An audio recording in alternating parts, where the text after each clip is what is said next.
Hi friends, எல்லாரும் எப்படி இருக்கீங்க? நல்லா இருக்கீங்களா? எல்லாரும் நல்லா இருப்பீங்கன்னு நினைக்கிறேன். நம்ம சப்ஸ்கிரைபர் சிஸ்டர் ராதிகா நிர்மலான்ற சிஸ்டர் வந்து எக்லெஸ் சாக்லேட் ஸ்பாஞ்சும் வெனிலா ஸ்பாஞ்சும் கேட்டிருந்தாங்க. அவங்களுக்காக தான் இந்த ரெசிபி. நான் தொடர்ந்து வீடியோ போடணும்னு நினைச்சீங்கன்னா கண்டிப்பா வந்து நீங்க ஒன்னே ஒன்று பண்ணணும். என்னன்னா சப்ஸ்கிரைப் பண்ணி லைக் பண்ணணும். அப்பதான் எனக்கு வந்து வீடியோ போடுறதுக்கு மோட்டிவேட்டா இருக்கும். ஏன்னா நீங்க மோட்டிவேட் பண்ணீங்கன்னா தான் நான் அடுத்தடுத்த வீடியோ போடுறதுக்கு எனக்கு யூஸ்ஃபுல்லா இருக்கும். இதுல வந்து 2 விதமான எக்லெஸ் கேக் வந்து நான் செஞ்சு காட்டியிருக்கேன். Vanilla, chocolate. இது ரெண்டுமே வந்து வேற வேற மெத்தட்ல செஞ்சிருக்கேன். உங்களுக்கு எந்த மெத்தட்ல செய்ய பிடிக்குதோ அந்த மெத்தட்ல ட்ரை பண்ணி பாருங்க. ரெண்டுமே நல்லா தான் இருக்கும். ஆனா கொஞ்சம் கொஞ்சம் வித்தியாசத்தோட டேஸ்ட் வந்து இருக்கும். கண்டிப்பா ட்ரை பண்ணி பாருங்க. இப்போ வந்து நம்ம சப்ஸ்கிரைபர் கேட்ட சாக்லேட் ஸ்பாஞ்ச், வெனிலா ஸ்பாஞ்சோட ரெசிபி தான் பார்க்க போறோம். ஃபர்ஸ்ட் வந்து எப்பவும் சொல்ற மாதிரி நம்மளுக்கு தேவையான பொருட்களை ஃபர்ஸ்ட் எடுத்து வச்சிடணும். இப்ப பாத்தீங்கன்னா பேக்கிங் பேப்பர் வந்து நான் இந்த மாதிரி வாங்கி வச்சிருக்கேன். இது வந்து நம்மளுக்கு ஆயில் அப்ளை பண்ணணும்னு அவசியம் இல்ல. இதை வந்து நம்ம அப்படியே வந்து இந்த ஷீட்டை வந்து கட் பண்ணி அப்படியே போட்டுக்கலாம். சைட்ல தேவைப்பட்டாலும் போட்டுக்கலாம். பேக்கிங் மெட்டீரியல்ஸ்ல எப்படி எப்படி வாங்கணும்ன்றத 1 by 1 அடுத்தடுத்த வீடியோல உங்களுக்கு 1 by 1 நான் போட்டுக்கிட்டே இருக்கேன். இப்ப பாத்தீங்கன்னா நான் ஆயில் அப்ளை பண்ணாத 2 ட்ரேலயும் வந்து நான் வந்து பேக்கிங் பேப்பர் வந்து கட் பண்ணி போட்டுட்டேன். இப்ப பாத்தீங்கன்னா எனக்கு வந்து இது ஆர்டருக்காக வந்த கேக் தான். இதை வந்து நான் எப்படி செஞ்சேன்றது தான் உங்க கூட போட்டிருக்கேன். 2 மெத்தட்லயும் வந்து ஈஸியா சொல்லியிருக்கேன். இப்ப நம்மளுக்கு தேவையான பொருட்களை பக்கத்திலே எடுத்து வச்சுக்கலாம். எடுத்து வச்சுட்டு ஓவன் வந்து ப்ரீஹீட் பண்ணிடலாம். என்னோடது வந்து பெரிய 66 லிட்டர் வந்து ஓடிஜி. இப்ப பாத்தீங்கன்னா 10 நிமிஷத்துக்கு வந்து ப்ரீஹீட் பண்ணிட்டு இது வந்து டாப் அண்ட் பாட்டம் ராடு வந்து ஆன் பண்ணிடணும். 2 பக்கமே வந்து இந்த மாதிரி இருக்கும். அதை வந்து ஆன் பண்ணிட்டு 180 டிகிரிக்கு வந்து நான் ப்ரீஹீட் பண்ணிடுறேன். இது வந்து ப்ரீஹீட் பண்றதுக்குள்ள நம்ம கேக் பேட்டரை வந்து ரெடி பண்ணி வச்சிடணும். இதை ஆஃப் பண்ணி ரொம்ப நேரம் கழிச்சு நம்ம கேக் பேட்டரை உள்ள வச்சோம்னா கேக் வந்து உள்ள குழிவா வரும், வெடிப்பு வரும். சரியா வந்து ஒரு பக்கம் வந்து ஹைட்டு, ஒரு பக்கம் ஹைட்டு கம்மியா இருக்கும். இந்த மாதிரி நிறைய பிரச்சனைகள் வரும். அதனால வந்து நம்ம எல்லா பொருட்களையும் எடுத்து வச்சுட்டு ஓவனை வந்து ப்ரீஹீட் பண்ணிடலாம். இப்ப வந்து இதோட அளவுகளை வந்து நிறைய பேர் வந்து டிஸ்கிரிப்ஷன் பாக்ஸ்ல கேக்குறீங்க. நம்ம அளவு மட்டுமே இருந்தா செய்ய முடியாது. நான் சொல்ற சின்ன சின்ன டிப்ஸோட நீங்க செஞ்சு பாருங்க, சூப்பரா வரும். அதனால வீடியோவை ஸ்கிப் பண்ணாம பாருங்க. நான் அளவுகள் டிஸ்கிரிப்ஷன் பாக்ஸ்ல கொடுக்கறேன். இப்ப பாத்தீங்கன்னா 1.5 கப் அளவுக்கு மைதா மாவு கூட 1.5 டீஸ்பூன் அளவுக்கு பேக்கிங் பவுடர், 1/2 டீஸ்பூன் அளவுக்கு பேக்கிங் சோடா, இதை 3த்தையும் போட்டு நம்ம நல்லா ஜலிச்சு வச்சுக்கலாம். இது கூட வந்து இன்னொரு பொருள் சேர்க்கணும். நம்ம இன்னொரு தடவை ஜலிப்போம் இல்லையா, அப்ப சேர்த்துக்கலாம். இப்போ வந்து நல்லா வந்து மிக்ஸ் பண்ணி வச்சிடலாம். வீடியோல நல்லா ஸ்பீடா காட்டுற மாதிரி இருக்கும். நான் வீடியோ தான் ஸ்பீட் பண்ணியிருக்கேன். ஆனா வந்து மிக்ஸ் பண்ணும் போது ஸ்லோவா தான் மிக்ஸ் பண்ணியிருக்கேன். இப்ப பாத்தீங்கன்னா கண்டென்ஸ் மில்க் எடுத்துக்கிறேன். இது வந்து ஒரு 1/2 கப் அளவுக்கு சேர்த்துக்கிறேன். எக்லெஸ் கேக்குக்கு இது சேர்த்து செய்யும் போது டேஸ்ட் வந்து சூப்பரா இருக்கும். அதே மாதிரி ஸ்பாஞ்ச் வந்து நல்லா சூப்பரா கிடைக்கும். நான் கட் பண்ணி காட்டும் போது நீங்களே பாருங்க. இப்போ வந்து 3/4 கப் அளவுக்கு சர்க்கரை, 1/2 கப் கண்டென்ஸ் மில்க் சேர்த்திருக்கேன் இல்லையா, அதனால 3/4 கப் தான் வந்து சர்க்கரை சேர்த்துக்கிறேன். 1 கப் அளவுக்கு காய்ச்சி ஆற வச்ச பால் சேர்த்துக்கிறேன். சப்போஸ் நீங்க கண்டென்ஸ் மில்க் சேர்க்கலன்னா 1 கப் அளவுக்கு சர்க்கரை, 1 கப் அளவுக்கு பால் சேர்த்து சர்க்கரை நல்லா கண்டிப்பா கரையணும். கரையாம சேர்த்தீங்கன்னா மேல் பகுதியில வந்து ஒரு மாதிரி ஈரப்பதமா பிசு பிசுன்னு இருக்கும், கைகள்ல ஒட்டும். அந்த மாதிரி இல்லாம இருக்கணும்னா இந்த மாதிரி பீட்டர் வச்சு கண்டென்ஸ் மில்க், பால், அப்புறம் வந்து சர்க்கரை, இந்த 3த்தையும் வந்து நல்லா பீட் பண்ணி எடுத்துக்கலாம். சர்க்கரை வந்து முழுமையா கரைஞ்சு வர வரைக்கும் நல்லா பீட் பண்ணி எடுத்துக்கலாம். இப்ப பாத்தீங்கன்னா ஸ்லோ ஸ்பீட்ல ஒரு 3 நிமிஷம் வந்து நான் நல்லா பீட் பண்ணி எடுத்துக்கிட்டேன். அப்பதான் வந்து 3 நல்லா மிக்ஸ் ஆகி கிடைக்கும். இப்ப பாத்தீங்கன்னா நம்ம வந்து கண்டென்ஸ் மில்க் சேர்த்து கஸ்டமர் கேக் பண்ணும் போது நம்ம இதை ஆட் பண்றோம் இல்லையா, அதையும் சேர்த்து நம்ம ஆட் பண்ணி கொடுக்கலாம். நம்ம பால், தயிர் இதை வச்சு செஞ்சு கொடுக்கும் போது டேஸ்ட் வந்து அந்த அளவுக்குல ரொம்ப சூப்பராலாம் இருக்காது. இந்த மாதிரி செஞ்சு பாருங்க, டேஸ்ட் சூப்பரா இருக்கும். கேக் வந்து ஸ்பாஞ்ச் வந்து சூப்பரா இருக்கும். இந்த எக் போட்டு பண்ணோம் இல்லையா, அதே மாதிரி சூப்பரா இருக்கும். இப்ப பாத்தீங்கன்னா எல்லாம் நல்லா மிக்ஸ் பண்ணி எடுத்துட்டு இது கூட வந்து 1.5 டீஸ்பூன் அளவுக்கு வெனிலா எசன்ஸ், ஒரு 4-5 டிராப்ஸ் வந்து மில்க் எசன்ஸ் வந்து காட்ட சொல்லியிருந்தீங்க. இதுதான் வந்து பட்டர் எசன்ஸ். இது வந்து ஒரு 5 டிராப்ஸ் அளவுக்கு போட்டா போதும். இப்போ வந்து நான் இதுல ஆயில் சேர்த்துக்கிறதுனால பட்டர் எசன்ஸ் சேர்த்திருக்கேன்.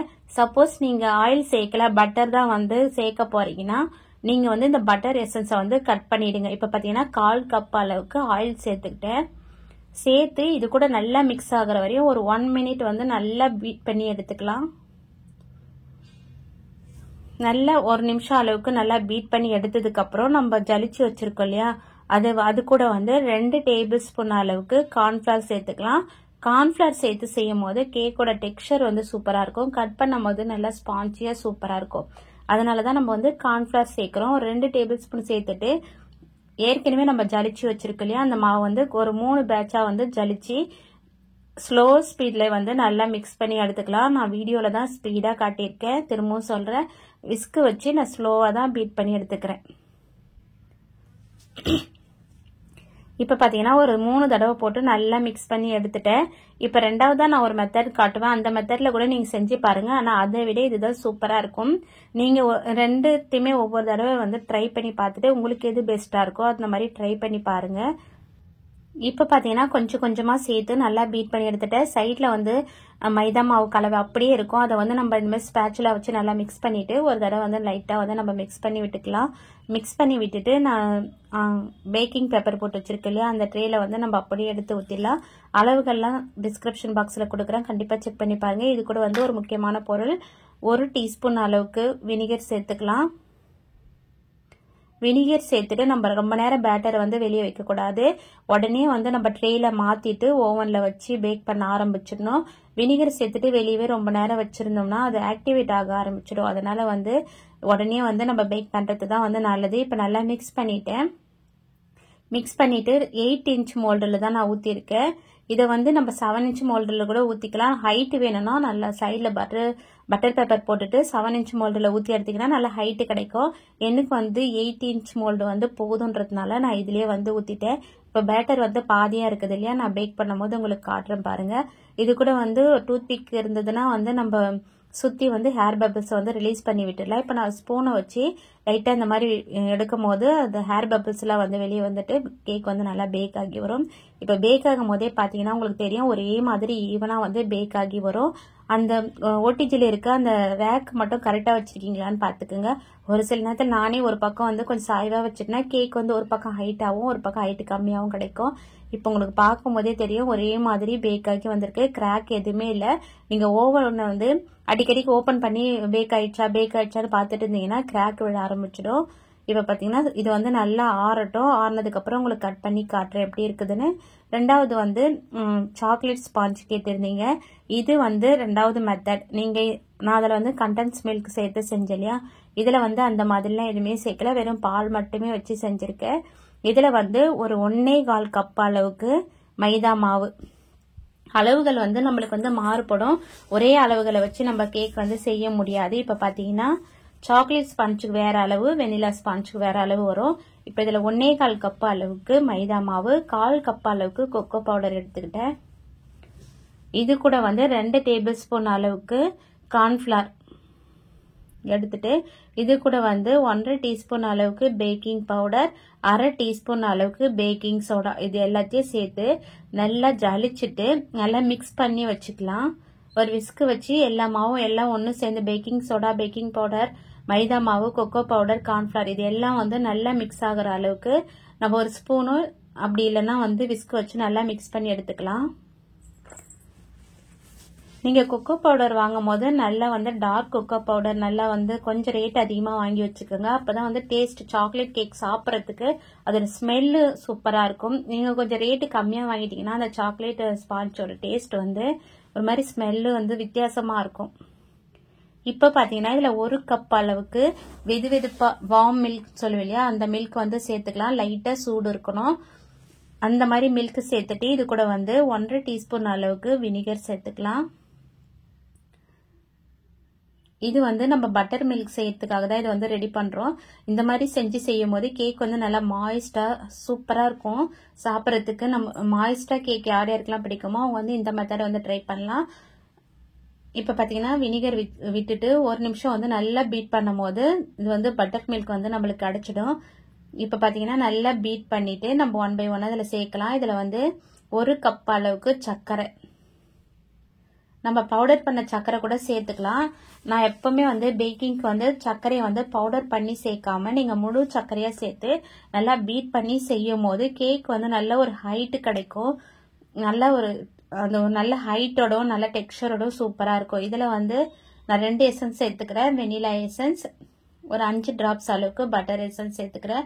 மில்க் எசன்ஸ்லாம் இதுக்கு தேவைப்படாது, ஏன்னா நம்ம இதில் அதிகமான மில்க் சேர்த்தா செய்கிறோம். அதனால வந்து இதுக்கு மில்க் எசன்ஸ்லாம் வந்து தேவைப்படாது.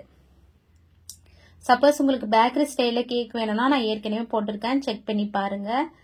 இப்போ வந்து 1 கப் அளவுக்கு சர்க்கரையை வந்து நான் அளந்து ஏற்கனவே எடுத்து வச்சுக்கிறேன். அதையும் வந்து சேர்த்து நல்லா வந்து பீட் பண்ணி, சர்க்கரை கண்டிப்பாக வந்து நல்லா வந்து கரைஞ்சி வரணும், அது வரைக்கும் பீட் பண்ணி எடுத்துக்கோங்க. சப்போஸ் உங்களுக்கு இவ்வளோ நேரம்லாம் பீட் பண்ண முடியலன்னா நீங்கள் சர்க்கரையை வந்து 1 கப் எடுத்துட்டு நல்லா வந்து மிக்சி ஜாரில் பொடி பண்ணிட்டு போட்டுக்கோங்க.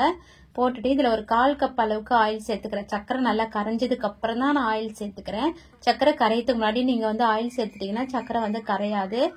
நீங்க ஃபர்ஸ்ட் நான் வந்து பீட்டர்ல பீட் பண்ணி காட்டியிருந்தேன் இல்லையா, அந்த பீட்டர் யூஸ் பண்ணி கூட சர்க்கரை பாலை நல்லா பீட் பண்ணி எடுத்துக்கலாம். இப்போ வந்து நான் உங்களுக்கு விஸ்க், சப்போஸ் சில பேர் வீட்டில் பீட்டர் இருக்காது, கையில செஞ்சு சாப்பிடணும்னு நினைக்கிறவங்க இந்த மாதிரி விஸ்க்ல கூட பீட் பண்ணி எடுத்துக்கலாம். இப்போ வந்து சர்க்கரை நல்லா கரைஞ்சதுக்கு அப்புறம் ஆயில் சேர்த்துட்டு ஆயில 1 மினிட் நல்லா சேர்த்து மிக்ஸ் பண்ணதுக்கு அப்புறம் நம்ம ஜலிச்சு வச்சிருக்க ஃபிளாரை வந்து இது கூட கொஞ்சம் கொஞ்சமா ஒரு 3 பேட்சா சேர்த்து நல்லா மிக்ஸ் பண்ணி எடுத்துக்கலாம். நான் இப்போ வந்து கடைசியாக வந்து உங்களுக்கு 2 கேக்கோட ஸ்பாஞ்சும் வந்து வித்தியாசம் காட்டியிருப்பேன். டேஸ்ட்டில் வித்தியாசம் அதிகமாக தெரியாது, ஆனால் வந்து சாக்லேட் கேக் சாப்பிட்றதுக்கு நல்லா மாய்ஸ்டாகவும், வெனிலா ஸ்பாஞ்ச் வந்து நல்லா சூப்பராக இருக்கும், தொட்டு பார்க்க நல்லா ஸ்பாஞ்சியாக நல்லா இருக்கும் டேஸ்ட்டு. இப்போ பார்த்தீங்கன்னா நல்லா கொஞ்சம் கொஞ்சமாக சேர்த்து நல்லா மிக்ஸ் பண்ணி விட்டுடலாம். நல்லா மிக்ஸ் பண்ணி விட்டதுக்கப்புறம் நம்ம ஏற்கனவே வந்து இதில் வந்து வினிகர் வந்து நம்ம லாஸ்ட்டாக சேர்க்க வேண்டியதில்லை. நம்ம பட்டர் மில்க் செய்யும் போது வினிகர் சேர்த்ததுனால இதை கடைசியாக வந்து நம்ம சேர்க்க வேண்டியதில்லை. நீங்கள் தயிர் எல்லாம் சேர்த்து செய்யணும்னு அவசியமே இல்லை. தயிர்லாம் சேர்த்து செய்யும் போது கேக்கு வந்து ரொம்ப மாய்ஸ்டாக இருக்கும். நம்ம வந்து சேல்ஸ்லாம் பண்ணுறோம்னா அதை கட் பண்ணி நம்ம க்ரம் கோட் மெயின் கோட்லாம் பண்ணி கொடுக்கும் போது கட் பண்ணி சாப்பிடும் போது அது ஒரு மாதிரி இருக்கும், ட்ரையாக ரொம்ப ஹார்டாக இருந்த மாதிரி இருக்கும். நீ இந்த மாதிரி செஞ்சு பாருங்க, நல்லா சூப்பராக இருக்கும். சப்போஸ் உங்களுக்கு இந்த மாதிரி பிடிக்கலன்னா தயிர்லாம் கூட சேர்த்து செஞ்சு பாருங்க. நான் எப்பவுமே தயிர் சேர்த்து செய்ய மாட்டேன், இந்த மாதிரி வந்து ஹோம்மேடாக செய்யும் போது தயிர் சேர்த்து செய்ய மாட்டேன். இப்போ பார்த்தீங்கன்னா நல்லா நான் மிக்ஸ் பண்ணிட்டேன். ஒரு தடவை வந்து ஸ்பேட்சுலா வச்சு கண்டிப்பாக மிக்ஸ் பண்ணிக்கோங்க. அடியில் வந்து சப்போஸ் மைதா மாவோ ஆயிலெலாம் போய் நின்றுச்சுன்னா அதை மிக்ஸ் பண்ணி ஒரு 2 தடவை விட்டுட்டு நம்ம ஏற்கனவே நம்ம எடுத்து வச்சிருக்கோம் இல்லையா பேக்கிங் ட்ரேல, அதில் வந்து ஊற்றிடலாம். நான் 8 இன்ச் மோல்டில் தான் நான் வந்து ஊற்றிருக்கேன். நீங்கள் 7 இன்ச் ட்ரே வச்சுருந்தீங்கன்னா அதில் ஊற்றிருந்தீங்கன்னா நல்ல ஒரு ஹைட்டு கிடைக்கும். சில நேரங்களில் நான் வாய்ஸ் ஒர்க் கொடுக்கும்போது வார்த்தைகளை வந்து மாற்றி சொல்லிட்டேன்னா மன்னிச்சிடுங்க. ஏன்னா வந்து சில நேரத்தில் வந்து நான் மறந்துட்டு சொல்லிடுறேன். அதனால வந்து நான் கீழே வந்து நீங்கள் கமெண்ட் பாக்ஸில் கேட்கும் போது சரியாக சொல்லிடுறேன். ஏன்னா நான் ப்ரௌனி போட்டிருக்கும் போது மைதா மாவுன்னு சொல்லிட்டேன், நிறைய பேர் வந்து கேட்டிருந்தீங்க, அதனால தான் சொல்கிறேன். இப்போ பார்த்தீங்கன்னா 8 இன்ச் மோல்டில் ஊற்றிட்டு ஒரு 2 தடவை டேப் பண்ணி ஓவனில் வந்து 180 டிகிரிக்கு 10 நிமிஷம் வந்து ப்ரீட் பண்ணி வச்சிருந்த ஓவனில் ஒரு 35லேருந்து 40 நிமிஷம் பேக் பண்ணி எடுத்தோம்னா சூப்பரான கேக் வந்து ரெடி ஆகிடும். நான் ஓவன் பற்றின டீட்டெயில்ஸ் உங்களுக்கு வேணும்னா கீழே கமெண்ட் பாக்ஸில் கேளுங்க, நான் உங்களுக்கு வந்து சொல்லித்தரேன். இப்போ வந்து நான் ஃபஸ்ட்டு காட்டின மாதிரியே தான் அதே மாதிரி ஓவனை ப்ரீட் பண்ணிவிட்டு 40 நிமிஷம் பேக் பண்ணி எடுத்துட்டேன். வெனிலா ஸ்பாஞ்ச் வந்து எனக்கு 40 நிமிஷம் ஆச்சு. இது வந்து 35 நிமிஷத்துலேயே வந்து எனக்கு பேக் ஆகி வந்துடுச்சு. இப்போ பார்த்தீங்கன்னா கேக்கு வந்து இந்த கேக்கும் வந்து ஒரே மாதிரி ஈவனாக வந்து பேக் ஆகி வரும், கிராக் எதுவுமே இருக்காது. இந்த மாதிரி நான் சொன்ன மெத்தடில் ட்ரை பண்ணி பாருங்க. கேக் செய்யறது ரொம்ப ரொம்ப ஈஸி. சின்ன சின்ன டிப்ஸ் தெரிஞ்சாவே போதும், கேக்கை வந்து சூப்பராக பர்ஃபெக்டாக செய்ய ஆரம்பிச்சிடலாம்.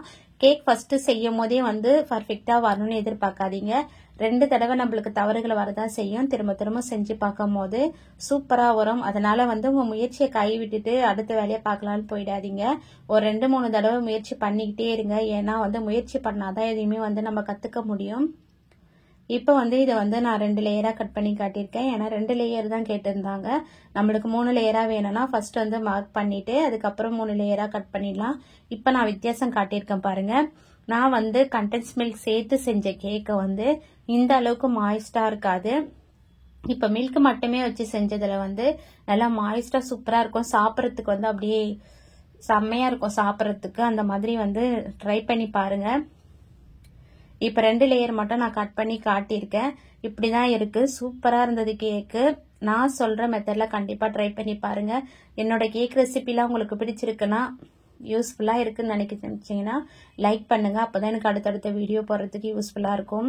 இப்போ பார்த்தீங்கன்னா தெரியும் வெனிலா ஸ்பாஞ்ச் எவ்வளோ சூப்பராக இருக்குது. நம்ம நார்மலாக தயிர் பால் வச்சு செய்கிறது கேக்கில் வந்து இந்த மாதிரி ஒரு கலர் கிடைக்கவே கிடைக்காது. அது ஒரு மாதிரி நடுவில் புள்ளி புள்ளியாக கலரே வேறு மாதிரி கிடைக்கும். இந்த மாதிரி செஞ்சு பாருங்கள், ரொம்ப ரொம்ப சூப்பரான ரெசிபி கிடைக்கும். ஒரு தடவை தவறு வந்துருச்சுன்னா திரும்ப திரும்ப ட்ரை பண்ணிக்கிட்டே இருங்க.